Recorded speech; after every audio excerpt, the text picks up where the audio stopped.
Hey y'all, it is Nikki. Welcome back to the channel. I've been working on the revision for my NaNoWriMo project, which I really haven't touched for the last few days because I have a lot of school assignments that I'm trying to get done first. And in the meantime, I've been trying to think about the changes that I want to make. There are some decisions that I still need to make regarding the revision, so I'm trying to make the most of the time when I'm not writing to at least be planning. That is the beauty of taking a break from the actual writing process, is it tends to jog a lot of things loose in your head, which is why I want to talk about my other project, my prequel fantasy trilogy thing that I really haven't touched in a month because of all these other things going on and because it's just a lower priority project. I call it Project Tarmillis. I have all these ideas that I've tried to get down in my first draft of the first book, but I'm not sure that the first draft is entirely working the way it should. And I've realized since going to my creative writing class over the past few weeks, learning more about story techniques, what some of the problems might be. I think it all comes down to tension. The key thing that drives a story is tension at every possible turn. For example, if characters get what they want too easily,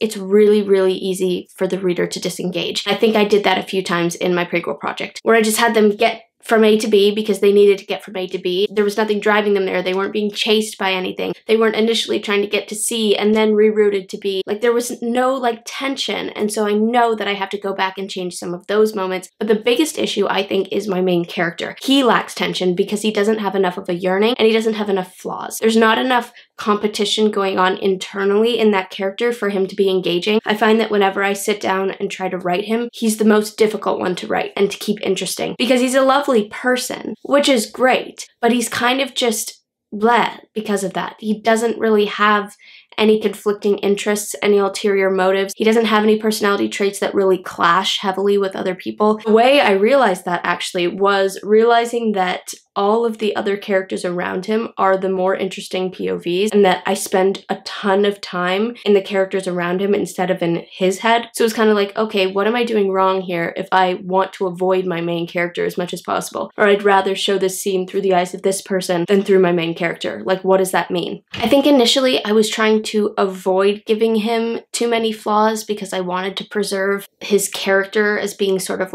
above everybody else. I never really thought of him as being a petty character or a selfish character, and trying to write those things into his parts I think would feel unnatural, but no one is completely selfless. And so I have to figure out the little bits of selfishness that might make their way into some kind of yearning for him and that might create conflict with the people around him, because it's all about conflict, creating conflict. That's what makes things interesting. That's what keeps the story going. And with a character like that in the middle of things, I realized that I wasn't creating a circumstance that was conducive to conflict, which also led me to wonder if I even have the right character at the center of things, because I realized he was starting to feel a little bit like Nick from The Great Gatsby, where there's no real substance in that narrator. They're just there to be a narrator and to observe and to be sort of this passive filter that we receive all the information through. That was not what I was going for. This was supposed to be this character's story. I want it to be his story. I want it to be relevant to him, but that means that he has to have cause and effect actions. He needs to do things that have consequences. He can't just be sitting there while things happen to him or sitting there observing what happens to other people. That is another key issue, is the whole issue of cause and effect, actions having consequences. In Anne Lamott's Bird by Bird, she talks about that a lot. Giving your characters the freedom to make choices that are bad and deal with the consequences, not trying to protect them so much. And that was really, really hard for me to deal with this character in particular, because it's I don't know, I don't want him to come out looking anything less than squeaky clean, but that's not engaging and it's not really likable. I don't know how many characters can be that sort of flawless and still be likable to the reader. We like gritty characters. We like characters we can relate to because we're all a mess. And so the messy figures in books and stories tend to be the ones that we gravitate towards. It's funny how that's a lesson that I could learn with certain characters but not with others. A while back, I made that shift and had that click with one of my other characters who's a side character. He's a guardian figure. I realized a long time ago that I needed to stop trying to preserve his image and I needed to let him be flawed, and that would make him more compelling. So I let him make some actual